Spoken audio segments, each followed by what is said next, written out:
निस्वार्थ भक्त। एक ग्वाला रोज गायों को चराने गांव से बाहर जंगल में जाता था। जंगल में एक संत का आश्रम था। वह संत रोज तप ध्यान मंत्र जाप करते थे। ग्वाला रोज संत को देखता तो उसे समझ नहीं आता था कि संत ये सब क्यों करते हैं।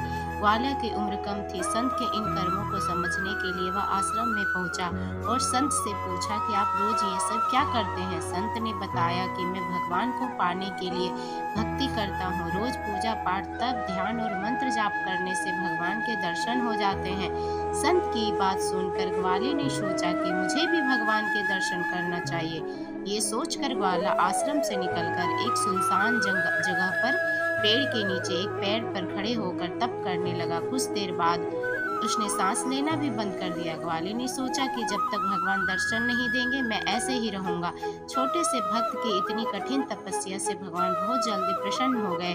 वे ग्वाले के सामने प्रकट हुए और बोले कि पुत्र आंखें खोलो, मैं तुम्हारे सामने आ गया हूँ। ग्वाले ने आंखें खोले बिना ही पूछा कि आप कौन हैं। भगवान बोले कि मैं वही ईश्वर हूँ जिसके दर्शन के लिए तुम तप कर रहे हो। ये सुनकर ग्वाले ने आंखें खोल ली, लेकिन उसने ईश्वर को कभी देखा नहीं था। वह सोचने लगा कि ये ही भगवान है। यह जानने के लिए उसने भगवान को एक पेड़ के साथ रस्सी से बांध दिया। भगवान भी भक्त के हाथों बंध गए। ग्वाला तुरंत दौड़कर उस संत के आश्रम में पहुंच गया और पूरी बात बता दी। संत ये सब सुनकर हैरान थे। वे भी तुरंत ही ग्वाले के साथ उस जंगल पर पहुंच गए।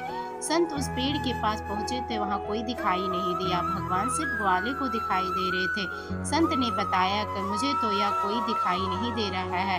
तो ग्वाले ने भगवान से इसकी वजह पूछी। भगवान ने कहा कि मैं उन्हीं इंसानों को दर्शन देता हूँ जो निस्वार्थ भाव से मेरी भक्ति करते हैं। जिन लोगों के मन में कपट स्वार्थ लालच होता है उन्हें मैं दिखाई नहीं देता।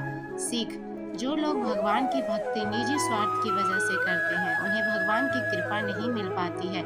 निस्वार्थ भाव से की गई भक्ति ही सफल होती है। राधे राधे, हरि बोल।